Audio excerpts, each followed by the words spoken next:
السلام علیکم، میرا نام ہے ذیشان عثمانی۔ آج کی اس ویڈیو کا ٹاپک ہے اللہ سے باتیں کریں۔ یہ ایک بہت امپورٹنٹ اسکل ہے اور یقین جانیے اگر آپ کو آ گئی تو آپ کی زندگی میں اس کا بہت زیادہ فائدہ ہوگا۔ ہمارے معاشرے میں اینزائٹی اور ڈپریشن بہت زیادہ بڑھ گئی ہے۔ اس ڈپریشن کا واحد حل جو ہے وہ یہ ہے کہ آپ اللہ سبحانہ و تعالیٰ سے بات کرنا شروع کر دیں۔ انسان ہے نا، انسان تھک جاتا ہے، پریشان ہو جاتا ہے۔ کبھی کبھی اسے غم ایسے لوگوں سے ملتے ہیں جو اس کے اپنے ہوتے ہیں۔ دیکھیے، جس سے آپ محبت نہیں کرتے نا، وہ آپ کو تکلیف بھی نہیں دے سکتا۔ آپ کو پرواہ نہیں، کوئی بندہ جو چاہے بولتا رہے، آپ کا اس سے کوئی لگا نہیں ہے، کوئی واسطہ نہیں ہے، کوئی رشتہ داری نہیں ہے، تو آپ کو فیل کیوں ہوگا؟ دکھ غم جب ہی ملتا ہے جب وہ کوئی اپنا ہو۔ اب ایسی صورت میں بندہ کچھ کر بھی نہیں پاتا۔ کبھی کبھی وہ رشتے اتنے قریب کے ہوتے ہیں کہ بندہ ان کو بدعا بھی نہیں دے سکتا۔ تو آپ کو یہ تمام فرسٹریشن، یہ تمام غم، یہ تمام چیزیں وینٹ آؤٹ کرنی پڑتی ہیں۔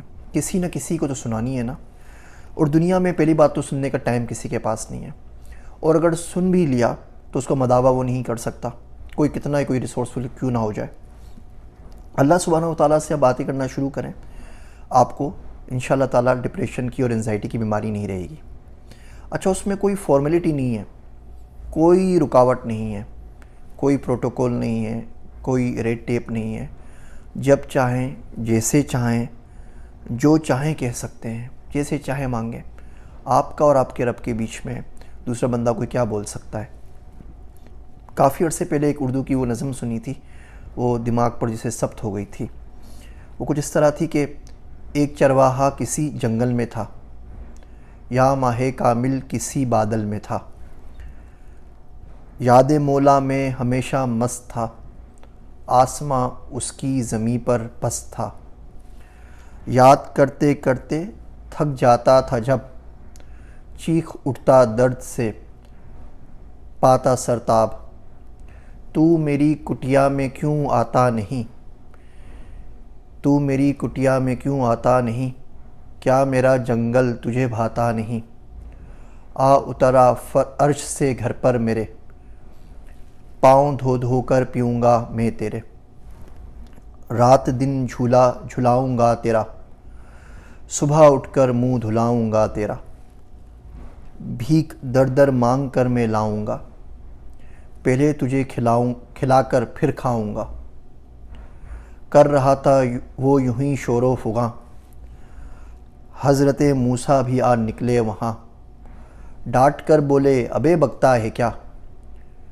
نور مطلق کو مقید کر دیا، کس قدر کم بخت تو نادان ہے، کیا خدا تیری طرح انسان ہے، کر چکے موسیٰ جب اس کو دل ہزیں، حضرت حق سے وہی آئی وہی، کیا کیا موسیٰ تو نے کیا کیا، کر دیا بندے کو مولا سے جدا، تجھ کو بھیجا جوڑنے کے واسطے، تو نہیں تھا توڑنے کے واسطے،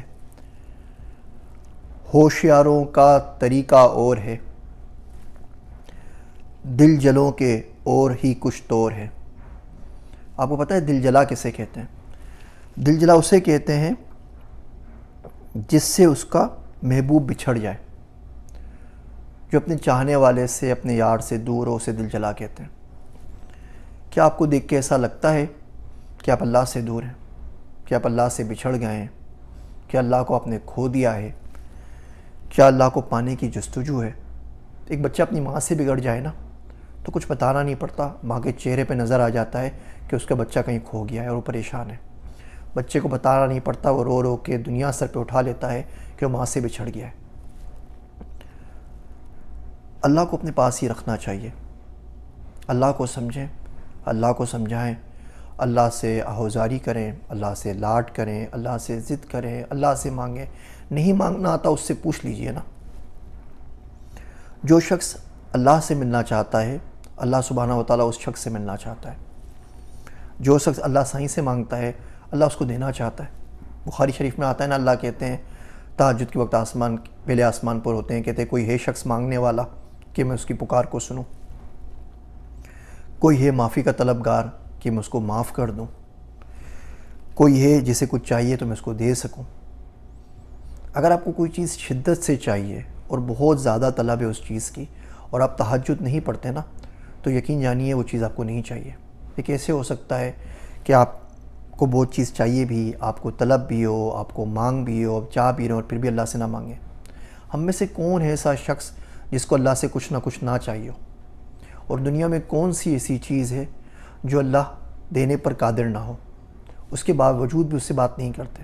آپ سورہ محسنات کی آخری آیت دیکھیے, ما یفعل اللہ سے جو شروع ہوتی ہے 5ویں پارے کی, تو اللہ کہتا ہے اللہ کو کیا پڑی ہے کہ اللہ تمہیں عذاب دے اگر تم شکر ادا کرتے رہو اور ایمان لے آؤ. اب بتائیے, توبہ کی بھی کوئی بات نہیں ہے, معافی کی بھی کوئی بات نہیں ہے, گناہ کی ثواب کی کوئی بات نہیں ہے.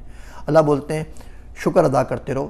شکر ایمان کا مقدمہ ہے, شکر ادا کرتے رہو ایمان مل جائے گا. اللہ خود کہتا ہے مجھے کیا پڑی ہے, میں تمہیں عذاب دوں گا.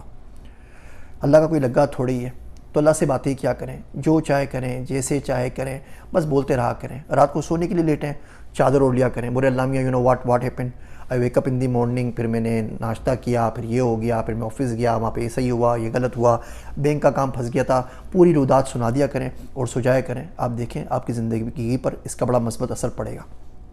میرا ایک دوست ہے عبداللہ, وہ گھر ڈھونڈ رہا تھا گھر لینے کے لیے, تو وہ اسی طرح باتیں کرتا تھا چلتے پھرتے. میں تو لگتا تھا کوئی پاگل ہی ہو گیا ہے کہ اللہ میاں تو جنت میں گھر دے گا, اس میں نہر ہوگی, تو یہاں تو کم سے کم ایسا گھر دے دے جس کے بیک یارڈ کے اندر پچھواڑے میں کم سے کم سوئمنگ پول تو ہو. اور میری تو اوقات نہیں ہے اللہ سبحانہ و تعالیٰ کہ میں کوئی بھی گھر لے سکوں. تو کریم ہے, تو مولا ہے. کو سائنر چاہیے ہوتا ہے امریکہ کے اندر, تو کو سائنر بن جا. اسلامک فائنانس کی اس سے اچھی صورت کیا ہوگی کہ وہ فائنانس تیرے پاس سے آ جائے. تیرے پاس سے آئے گا تو اسلامک بھی ہوگا, فائنانس تو پیسہ دے گا, تیرے سے ہی لے لیتا ہوں لون. اب وہ اس طرح باتیں کرتا رہتا ہے. ایک واقعہ اور اس نے مجھے اچھا سنایا. کہنے لگا کہ میں گیا کسی جگہ کے اوپر, تو ایک دوست نے اپنے گھر پہ تراویح کے لیے مدعو کیا. وہ حافظ تھا, اس کے بھائی بھی حافظ تھے اور عالم تھے, اور جو وہاں پر گیا تو وہ سارے محلے کے بچے آئے ہوئے تھے اور سارے کے سارے حافظ قرآن تھے, عالم تھے. ان کے ماں باپ بھی بڑے اچھے ماشاءاللہ جیت پڑھے لکھے تھے, بڑے نیک لوگ تھے. تو جب دعا کا وقت آیا تو وہ بڑا خوش ہوا عبداللہ, تو کہہ رہا میں تو بڑی رچ کی دعا مانگی. کہنے لگا کہ اللہ میاں, اللہ سائیں, یہ سارے بیوقوف تیرے پاس جمع ہو گئے. رمضان کی راتیں, تراویح کا وقت, اور سارے کے سارے خالی ہاتھ آپ کے پاس آ گئے. یہاں یہ عالم ہیں, یہاں یہ حافظ ہیں, یہاں ان کے ماں باپ عالم حافظ ہیں, یا ان کے بچے عالم حافظ ہیں, یا ان کے بہن بھائی عالم حافظ ہیں. تو سارے کے سارے نیک لوگ ہیں, گناہ ونا کوئی نہیں ہے, سب خالی ہاتھ تیرے پاس آ گئے. کوئی شخص ڈاکٹر کے پاس جائے اور اس کو کوئی بیماری نہ ہو تو ڈاکٹر اس کو چلتا کرے گا, بولے گا بھائی آپ بالکل ٹھیک ہے, آپ گھر چلے جائیں. ہاں کوئی ڈاکٹر کے پاس جائے, گولی لگی ہوئی ہو, خون ابل کے باہر آ رہا ہو, تو سارے لوگ آگے پیچھے پھریں گے اس کے. کوئی گولی نکالے گا, کوئی خون بند کرے گا, کوئی پیپر وغیرہ سائن کرے گا, کوئی آکسیجن لگائے گا. تو کہنے لگا اللہ میں آیا ہوں, سب سے زیادہ گناہ میرے پاس ہیں, تھال بھر بھر کے گناہ میں لے کر آیا ہوں. تو رحمان ہے, تو رحمت کرے گا کس کے اوپر؟ تو ستار ہے, ستاری کس کی کرے گا؟ غفار ہے, غفاری ہوگی کب؟ تو یہ گناہوں کے لیے, گناہ گاروں کے لیے تیری مخصوص رحمت ہے نا, میں وہ لینے کے لیے تیرے پاس آیا ہوں. یہ تھال بھر بھر کے جو میں لے کر آیا ہوں گناہ, ان سب کو معاف کر دے. اور دیکھ ہمارے گاؤں کے اندر ایک روش ہے کہ کسی کو کوئی چیز بھیجا ہی جائے تو گھر سے برتن خالی واپس نہیں بھیجتے, کچھ نہ کچھ ڈال کے بھیجتے ہیں. اب مجھے اتنے سارے تھال اور ٹرک بھر کے لے کر آیا ہوں گناہوں کے, ان کو معافی کر دے. اب خالی لے جاتا ہو تو اچھا نہیں لگوں گا, تو ایسا کر ان سب کو نیکیوں سے بھر دے. یہ سارے بیوقوف آ گئے خالی ہاتھ تیرے پاس, میں پورا لدا بھندا تیرے پاس آیا ہوں اور تجھ سے امید کرتا ہوں کہ تو اس کو بھر کے بھیجے گا. کوشش کیا کریں کہ اللہ سے مانگیں, اللہ سے بات کریں, اللہ سے لاٹ کریں, اللہ سے ضد کریں. جو بھی فرسٹریشنز ہیں نا زندگی کی, وہ اللہ سے کو بتا دینی چاہیے. اس سے پہلی بات تو یہ, آپ کو ڈپریشن اور انزائٹی نہیں ہوگی.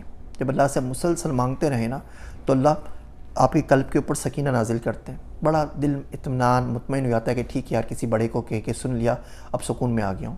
چھوٹی سی مثال دوں, آپ کو کوئی بندہ تنگ کر رہا ہو محلے کا, آپ جا کے ایس ایچ او سے, ڈپٹی کمشنر سے شکایت کر دیں اور بولے تم فکر نہ کرو میں دیکھ لوں گا اس کو, تو اب کتنے آرام کی نیند سوتے ہیں کہ کچھ بھی ہوگا تو میں اس کو واٹس اپ کر دوں گا, SMS کر دوں گا. آپ ایک کنیکشن فیل کرتے ہیں. یہ کنیکشن اللہ سائیں سے فیل ہونا چاہیے. آپ بول دیجئے, آپ کے غم اپنے آپ ختم ہو جائیں گے. جو ہوگا اللہ اس کو خود ہی دیکھ لے گا. آپ کم سے کم عرضی تو ڈال کر آ جائیں نا. دنیا کے کسی بھی معاملے میں مدعی بن جایا کریں, عرضی پہلے ڈال دیا کریں, پہلے آپ چلے جایا کریں, پہلے بول دیا کریں. اللہ بہت آسانی کرے گا. یہ اللہ سے باتیں کرنے کا بہت آسان نسخہ ہے. نہ اس کے لیے آپ کو کوئی مشکل دعائیں یاد کرنی ہیں, نہ اس کے لیے آپ کو کچھ اور جتن کرنے ہیں, نہ اس کے لیے کوئی فارملٹی پہ کام کرنا ہے. دعائیں جو سنت میں آتی ہیں بہت اچھی ہیں, انہوں نے قبولیت کے راستے دیکھے ہوئے ہوتے ہیں, یاد ہو جانی چاہیے. لیکن ہماری کیونکہ عربی زبان نہیں ہے, تو ہم اپنا معافی ضمیر صحیح طرح بیان نہیں کر پاتے. وہ دعائیں رٹ لیتے ہیں, ان کا مطلب بھی نہیں آتا. وہ بھی پڑھ لینی چاہیے, سنت میں آئی ہیں, بالکل صحیح بات ہے. لیکن جب دل بھرا ہوا ہو نا, تو اپنے الفاظ میں, اپنی زبان میں, سندھی میں, پنجابی میں, پشتو میں, اردو میں, جو کچھ سمجھ میں آئے سب اللہ سے بولتے ہیں. وہ مسلسل بولتے رہیں. کس نے منع کیا؟ کسی نے کہا تو نہیں نا کہ رات ہی بولنا ہے, صبح نہیں بولنا. صبح, شام, رات, چلتے پھرتے.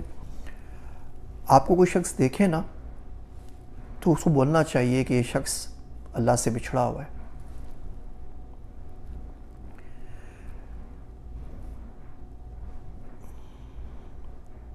یا یہ شخص کم سے کم اللہ کا متمنی ہے, اللہ کے پاس جانا چاہتا ہے, اس سے بات کرنا چاہتا ہے.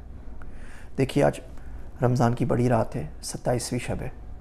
سب کے لیے دعا کیجیے گا, پاکستان کے لیے بھی دعا کیجیے گا, میرے واسطے بھی دعا کیجیے گا. مجھے آپ کی دعاؤں کی بہت شدید ضرورت ہے. میری باتیں سننے کا شکریہ. میں ہوں آپ سب کا ذیشان عثمانی.